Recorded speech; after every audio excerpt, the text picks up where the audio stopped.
आज Doubtnut app download करें। Doubtnut पर अपने सभी गणित, रसायन विज्ञान, भौतिक विज्ञान और जीव विज्ञान के डाउट्स का करो सफाया। बस प्रश्न की फोटो खींचो, एक ही प्रश्न को क्रॉप करो और तुरंत वीडियो सोल्यूशन पाओ।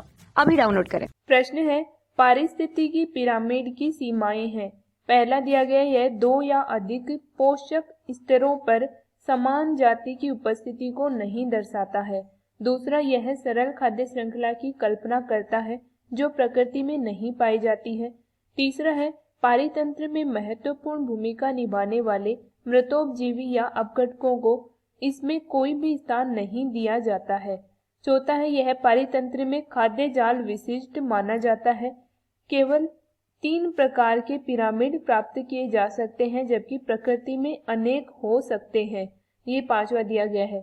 सही विकल्प का चयन कीजिए। तो हमें यहाँ पे कुल 5 कथन दिए गए हैं। इनमें पारिस्थितिकी पिरामिड की सीमाएं कौन कौन सी है उनके बारे में हमें बताना है। सबसे पहला जो हमें दिया गया है वो है, दो या अधिक पोषक स्तरों पर समान जाति की उपस्थिति को नहीं दर्शाता। तो ये इसके लिए पूर्णतः गलत है। जैसे हम बात करें यहाँ पे कि समान एक ही जो स्तर के जीव होते हैं या समान जाति के जो जीव होते हैं वो दो या अधिक पोषक स्तरों पर नहीं हो सकते। तो ये गलत है। जैसे हम बात करें मनुष्य की, तो मनुष्य जो है ये उत्पादक स्तर को छोड़ के बाकी सभी स्तरों पर पाया जाता है। जैसे इसके स्तर पाए जाते हैं पारिस्थितिकी पिरामिड में, उत्पादक जो कि पादप, शैवाल या कुछ सूक्ष्म जीव होते हैं जो अपना भोजन स्वयं बनाते हैं।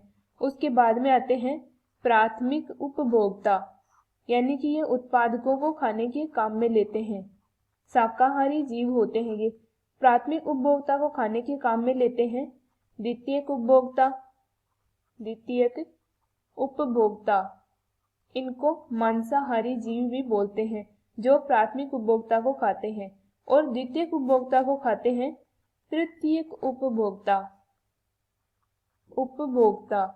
तो ये इस प्रकार से खाद्य श्रृंखला होती है।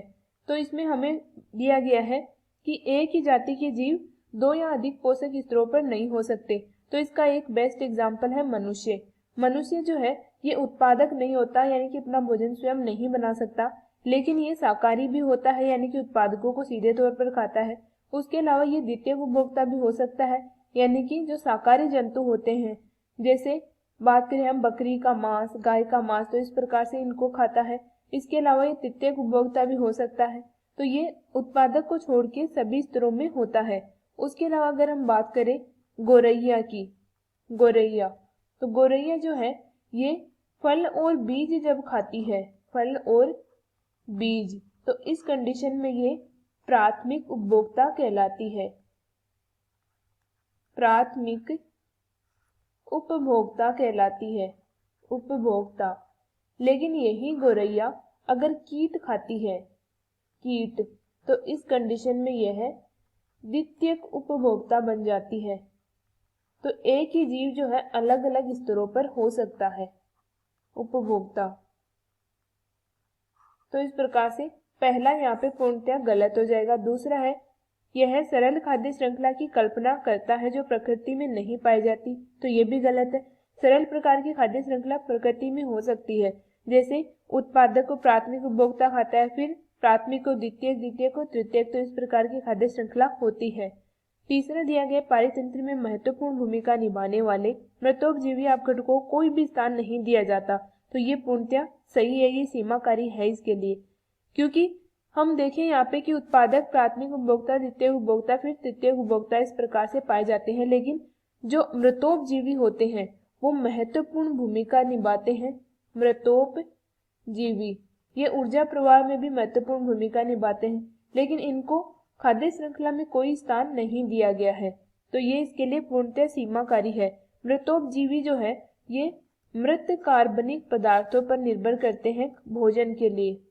मृत कार्बनिक पदार्थ, तो ये मृत कार्बनिक पदार्थों से शुरू होती है मृतोपजीवी खाद्य श्रृंखला। इसमें मृतोपजीवी में मुख्यतः आते हैं सूक्ष्म जीव जैसे जीवाणु, उसके अलावा कवक, तो ये सभी मृतोपजीवी होते हैं। उसके बाद में हमें चौथा दिया गया, एक पारितंत्र में खाद्य जाल विशिष्ट माना जाता है। ये भी सही है। एक खाद्य श्रृंखला जो है ये मिलके खाद्य जाल बनाती है। यानी कि जैसे पादप है, पादप को खरगोश खा रहा है, उसके अलावा हिरण खा रही है, फिर इनको अलग अलग जीव खाते हैं। इस प्रकार से खाद्य श्रृंखलाएं मिलकर खाद्य जाल बनाते हैं। पांचवा है, केवल 3 प्रकार के पिरामिड प्राप्त किए जा सकते हैं, जबकि प्रकृति में अनेक हो सकते हैं। तो ये भी इसके लिए सीमाकारी है। 3 प्रकार के पिरामिड कौन कौन से होते हैं? 3 प्रकार के पिरामिड में होते हैं जैसे संख्या का पिरामिड, उसके अलावा जैव भार का पिरामिड, ऊर्जा का पिरामिड। तो मुख्यतः ये 3 प्रकार के पिरामिड प्राप्त किए जा सकते हैं।